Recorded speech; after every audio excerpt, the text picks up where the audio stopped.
এই মেয়ে, কে তুমি? এভাবে বাসায় উকিঝুঁকি দিচ্ছ কেন? কোথায় যাবে তুমি?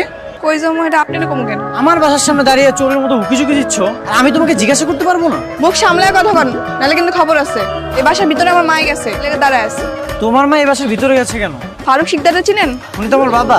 আপনার বাপের কাছে আমার বাপে মেলাগুলা টাকা পায়, তো আপনার বাপে আমার বাপের সেই টাকা ফেরত দেয় নাই। এই টাকা নিতে আমার মা আবার আইছে। শোনো, আমার বাবার না টাকা পয়সার অভাব নেই। যদি তুমি মিথ্যা কথা বলছো তাহলে তোমার খবর আছে। তার আগে আপনার বাপের গিয়েছি কেন? সত্য না মিথ্যা? আমার স্বামী মারা যাওয়ার সময় টাকার কথা বলছে। একটা মানুষ মরার সময় মিথ্যা কথা বলে না। তার মানে আমি মিথ্যে বলছি? একই টাকা কি আমি তোমাদেরকে বারবার ফেরত দেবো? বাবা, কি হয়েছে? কিছু হয়নি, ভিতরে যাও। বাবা, আমি এখানেই থাকবো। তুমি কি ওনাদের থেকে টাকা নিয়েছো? তোমাকে আমি ভিতরে যেতে বলেছি, যাও ভিতরে যাও। সারাদিন ঘোরাফেরা করো, মা অসুস্থ, তার খোঁজ খবর রাখতে হয় না? যাও ভিতরে যাও। আমি তো বলছি যে আপনার স্বামীকে টাকাটা দিয়ে দিয়েছি, বসে থেকে তো কোনো লাভ হবে না। যান, আপনি চলে যান। আমার কোথাও যাওয়ার জায়গা নাই, থাকার জায়গা নাই। আপনি টাকাটা দিয়ে আমার বিপদ থেকে উদ্ধার করেন ভাই, আপনি আমার টাকাটা দেন।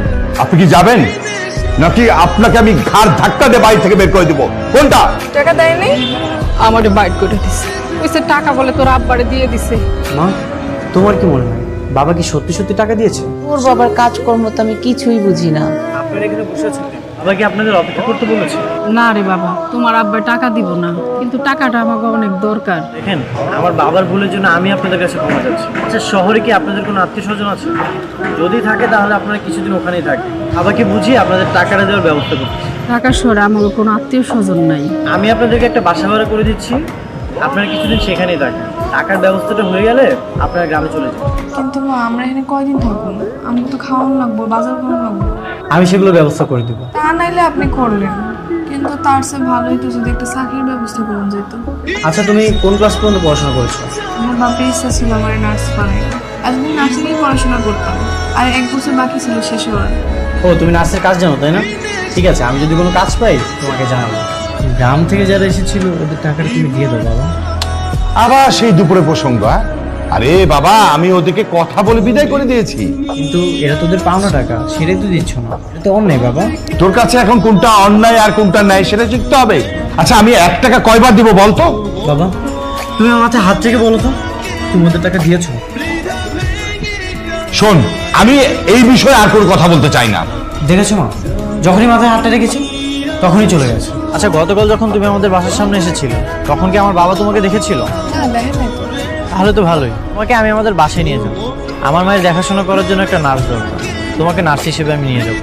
আর এমনি তো তোমার তো একটা জবের দরকার ছিল, সেই সুবাদে তোমার একটা জবও হয়ে যাবে। আচ্ছা ঠিক আছে, তাইলে যাবো। আচ্ছা, তুমি কি শুদ্ধ ভাষায় কথা বলতে পারো? হ্যাঁ, পারি তো। আমাদের বাসায় যাওয়ার পরে তুমি শুদ্ধ ভাষায় কথা বলো।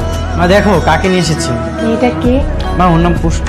বাহ, খুব মিষ্টি তো। তোমার না একটা নাচ দরকার, এই জন্য ওকে নিয়ে এসেছি।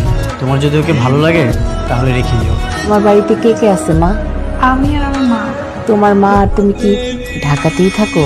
জি, আমি আর আমার মা এক বাসাতেই থাকি। প্রতিদিন সকালবেলা তুমি এসে আমার সাথে সারাদিন থেকো, রাতে না হয় চলে যাবা। আমি অলরেডি সবকিছু বুঝিয়ে দিয়েছি, যদি কিছু বাকি থাকে তাহলে তো তুমি আছোই। আপনার মা অনেক ভালো মানুষ, আর আপনি আপনার মার মতোই হয়েছেন। আপনি যে আপনার বাসায় অচেনা একটা মেয়েকে এভাবে উঠালেন মায়ের সেবা করার জন্য, আপনার গার্লফ্রেন্ড জানলে কিছু বলবে না? আমার গার্লফ্রেন্ড আছে কিনা সেটা তো ডিরেক্টলি জিজ্ঞাসা করলেই পারো। এত ঘুরিয়ে পেঁচিয়ে বলার কি আছে? বলেন, আছে কিনা? যদি থাকতো তাহলে তো আর তোমাকে সময় দিতাম না। সময় না, তুমি ধরে বসো। আরে সত্যি ভয় করছে, আস্তে চালাও। শক্ত করে ধরে রাখো। এই একটু চুল টান দিলে কেউ এরভাবে চিৎকার করে? তার মানে আমি এতক্ষণ স্বপ্ন দেখতেছিলাম। কি স্বপ্ন দেখেছেন? দেখলাম যে তুমি আর আমি বাইকে ঘুরতেছি। আচ্ছা, ফ্রেশ হয়ে নেন না, ওই আন্টির দুটো ওষুধ শেষ হয়ে গেছে, ওটা আনতে হবে। আমার মনে হচ্ছে তোমার বাবা আমাদের টাকাগুলো দিবে না। মাকে নিয়ে ভবিষ্যতে কি করবো সেটাই ভাবছি। আমি থাকতে তোমার এইসব নিয়ে একদম চিন্তা করতে হবে না, আমি আছি না। তুমি তো আর সারা জীবন দায়িত্ব নিবে না, আমাকে তো একা চলতেই হবে। যদি দায়িত্ব নেই তাহলে কি রাজি হবে? তোমাদের সব কি বলছো? আমি সবকিছু ভেবেচিন্তে বলছি। আর আমার মা তোমাকে অনেক পছন্দ করে। আচ্ছা, এসব বাদ দাও, চলো বাসায় চলে যাই। পোলাটা দেখছোস কত ভালো, আমাকে একটু মাথা গোজার ব্যবস্থা করে দিছে। নাইলে এই ঢাকা শহরে আমরা কই যাইতাম, কই থাকতাম। মা, হৃদয়ের মা তোমার দেখতে চেয়েছে। আমারে দেখতে চাইছে, কিন্তু আমি গেলে তোর বাপ চিনে ফেলে। আর বাপে তো সকালে অফিসে যায়, বাসা থাকে না। যখন বাসা থাকবো না তোমার লয়ে যাও। আচ্ছা হৃদয়, এখন তো তুই আমার অফিসে যেতে পারিস। এতদিন অজুহাত দিতি যে তুই অফিসে গেলে মায়ের সেবা করবে কে, এখন তো নার্স রেখেছিস। আমি তোমার অফিসে কখনোই যাবো না। কেন অফিসে যাবি না কেন? তুমি মানুষের টাকা আত্মসাৎ করে ব্যবসা করছো। যতদিন না তাদের টাকা ফেরত দিবে তখনই তোমার অফিসে যাবো। দেখছো তোমার ছেলে কিভাবে কথা বলছে, রীতিমতো বাবাকে অপমান করছে। আমি ওর বাবা না? আমার খাচ্ছে, আমার পড়ছে, তার কি কোনো দায় নাই? তোমাকে কিছু কথা বলতে চাই। তো বলো। আগে বলো আমাকে তোমার কেমন লাগে? কেমন আর লাগবে, ভালোই তো লাগে। যদি বলি আমি তোমাকে ভালোবাসি তাহলে কি তুমি আমাকে গ্রহণ করবে? মন থেকে বললে হ্যাঁ আমি গ্রহণ করবো। সব বিপদ আমি দেখবো, শুধু তুমি আমার সাথে থাকলেই হবে। তোমার বাবা কখনো আমাকে মেনে নেবে না। আচ্ছা এসব নিয়ে আমরা পরে কথা বলি, আমার এখনই উত্তর লাগবে। আমাকে একটু ভাবতে দাও। তুমি আমাকে ভালোবাসো না? হ্যাঁ বাস। তুমি যখন তোমার মাকে নিয়ে আমার মায়ের সঙ্গে দেখা করতে আসবে তখন তোমার আসল পরিচয়টা আমি বলবো। কি বলো? হ্যাঁ ঠিকই বলছি। কোনো ঝামেলা হবে না তো? না না। আরে আপা, আসেন আসেন। আসসালামু আলাইকুম। ওয়ালাইকুম সালাম। বসেন, আপনি হচ্ছেন আমার বাড়ির মেহমান, বসেন তো। মা তোমাকে একটা কথা বলিনি, শুরু থেকেই তোমার কাছে গোপন করেছি। মা পুষ্প হচ্ছে সেই মেয়ে যাদেরকে বাবা টাকা দিতে রাজি হচ্ছে না।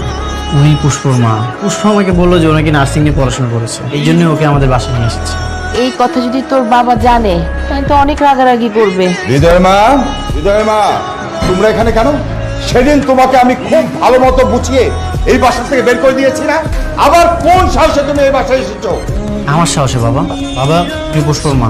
তার মানে তুমি প্ল্যান করে সবার প্রথমে তার মেয়েকে এই বাসায় এনে তোমার মাকে কনভিন্স করে এই মহিলাকে এই বাসায় নিয়ে এসেছো।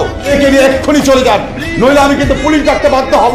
আমি যদি জানতাম এরকম একটা বেয়াদব ছেলে আমার ঘরে জন্ম নেবে, ছোটবেলায় তোকে আমি গলা টিপে মেরে ফেলতাম। সেটাই ভালো হতো, তাহলে তোমাদের মতো বাবা মাকে আমার কোনোদিন চোখে দেখতে হতো না। আমি তোমাকে বিয়ে করতে চাই, তোমার কি কোনো আপত্তি আছে? হ্যাঁ আছে। কেন তুমি আমাকে বিয়ে করতে চাও না? তুমি কিন্তু খুব ভালো করে জানো তোমার বাবা কখনো আমাকে মেনে নিবে না। আমাদের বিয়ের পরে তোমার সঙ্গে আমি থাকবো, ওই বাসায় আর যাবো না। তুমি রাজি কিনা সেটা বলো। একটু বোঝার চেষ্টা করো হৃদয়। আমি এত কিছু বুঝতে চাই না। আচ্ছা আগে বিয়েটা হোক, তারপর আমি সবকিছু দেখতেছি। আচ্ছা ঠিক আছে। কাল বিকালে তুমি রেডি থেকো, আমি তোমাকে কল দিলে তুমি বের হয়ে। বিয়ে? কিসের বিয়ে? তুমি আমাকে হুট করে বিয়ের কথা বলবে, আমি বিয়ে করে নিবো নাকি? অবশ্যই করতে হবে। আর বিয়ে হলে তোমার এইসব বাইরে আজাইরা চিন্তা ভাবনা মাথা থেকে চলে যাবে। আমি একজনকে পছন্দ করি আর আমি তাকেই বিয়ে করবো। মানে কি? তোমার পছন্দের পাত্রীটা কি পুষ্প? হ্যাঁ পুষ্প। তুমি নিচে নামতে নামতে এত নিচে নেমে গেছো, এটা তো আমি কল্পনা করতে পারিনি। কল্পনা করতে হয় না বাবা, আমি আগামীকাল বিকেলে পুষ্পকে বিয়ে করতেছি। কোথায় তুমি? এই তো বের হয়েছি, রিক্সা নিয়ে চলে আসতেছি। তুমি একটু দাঁড়াও। হ্যাঁ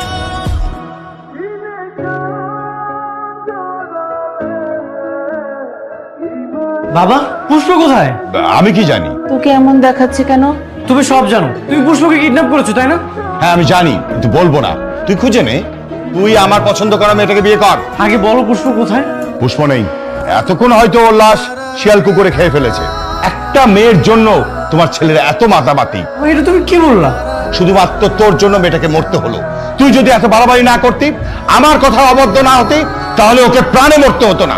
এত বড় একটা খারাপ কাজ তুমি কিভাবে করলা? হ্যাঁ অবশ্যই করবো। একটা ছোট লোক গরিব মেয়ের জন্য আমার ছেলের জীবন ধ্বংস হয়ে যাবে, এটা তো আমি কিছুতেই মানতে পারবো না। তাই বাধ্য হয়ে এই কাজটা করেছি।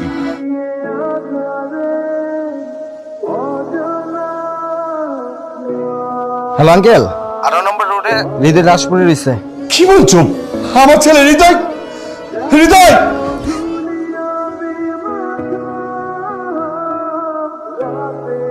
তুমি আর তোমার মা আমাকে ক্ষমা করে দিও। আমি বুঝতে পারি না আমার ভুলের জন্য হৃদয় আমাদেরকে ছেড়ে চলে যাবে। মা আমাকে ক্ষমা করে দিও।